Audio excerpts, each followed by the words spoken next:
Hi guys! This is Summer Susie. Welcome to my channel. Ngayon guys, magluluto tayo ng pork pata with baked beans. O diba guys? So ito guys, medyo marami-rami lang siyang ingredients. Parang adobo lang din guys. Pero dadagdagan lang natin ng ibang ingredients. At yung twist, lalagyan natin ng konting twist, yung aking version naman guys. Of course guys, kailangan natin ng pork pata. Ayan, niluto ko na ito guys. So makikita nyo dyan sa screen paano ko siya ginawa para malinis na. Tapos guys, kakailangan natin ng baked beans. Kahit anong brand guys, pwede nyo gamitin. And then 1 cup of brown sugar. Tapos guys, lalagyan natin ng tomato sauce. Tapos guys, lalagyan din natin ng salt and then soy sauce. And then guys, maglalagay ako ng seasoning. Maglalagay din tayo guys ng black pepper and then vinegar. Hindi yan mawawala guys kasi adobo nga. And then fish sauce. And then guys, of course, yung ating mga ingredients like yung ating ginger, garlic, and the onion. Okay guys, start na tayo. Ayan guys, naglagay na ako ng konting oil. Mga 2 tablespoon po. So ayan, mainit na siya guys. Ilalagay ko na yung ating ginger. And then, the onion.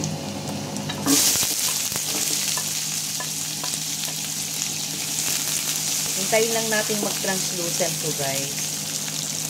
Yan guys, and then the garlic.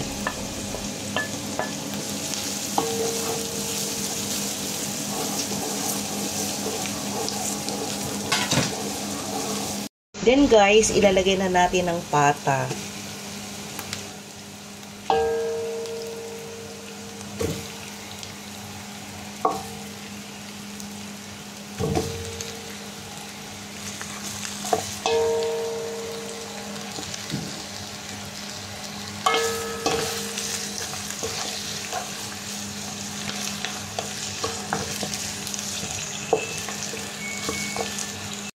Guys, pinilito ko lang siya ng konti para medyo may pagka-brown. Ayan.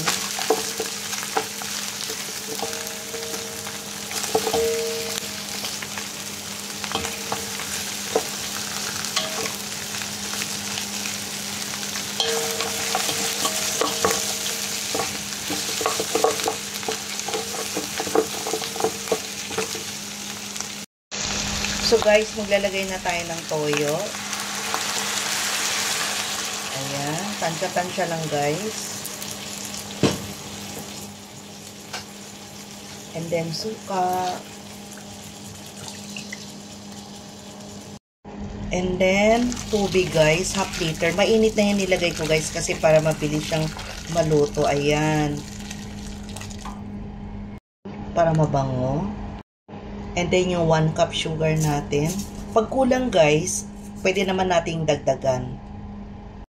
And then yung seasoning natin. Para malasa.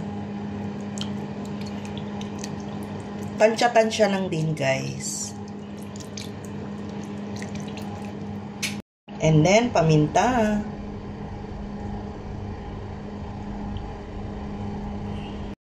Then fish sauce.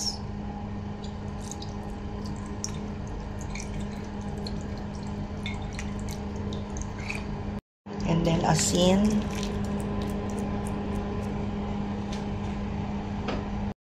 Then haluin natin guys.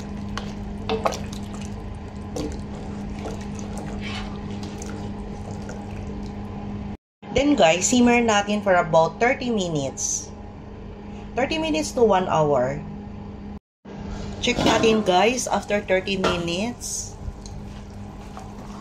Ayan. Hindi pa siya malambot guys. May tubig pa. Guys, pwede na natin ilagay ang ating tomato sauce.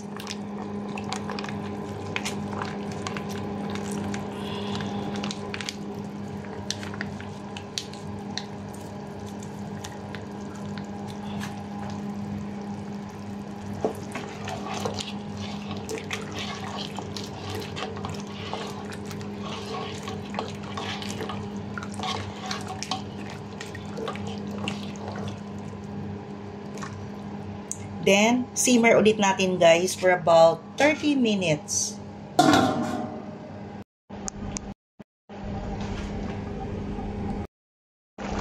Guys, check natin. Ayan. Wow. Malambot na guys yung ating pata. Ito yung pinaka-last natin guys, yung ating beans. Ayan.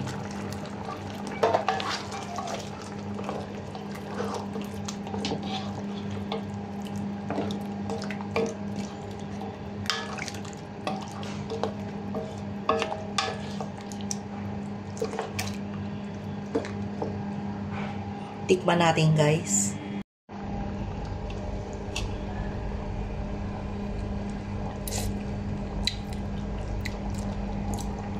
Kulang ng tamis guys.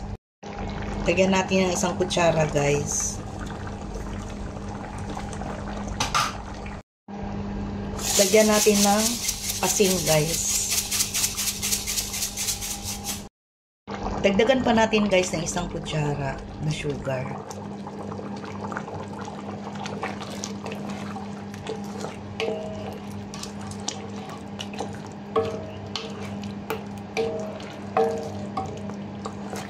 Yan, pakukuloy natin guys for about 10 minutes. Guys, check natin. Ayan. O, diba guys? Malambot na siya. Tapos nagdikit-dikit na yung laman sa kaldero. So, i-switch off na natin guys yung apoy. O, tingnan nyo guys. Nag-ano na yung ating baboy. Sarap nito guys! Eto na guys, luto na yung ating pork pata. O, diba guys? Ang sarap guys, napakalambot. Niluto ko siya guys for about 1 hour and a half na lang. Kasi maganda yung ating baboy guys na pata. So guys, ano pang iniintay ninyo? Gayahin nyo na tong aking recipe. So guys, don't forget to like, share, and subscribe my YouTube channel, Summer Susie. Bye guys! See you in my next vlog. Bye!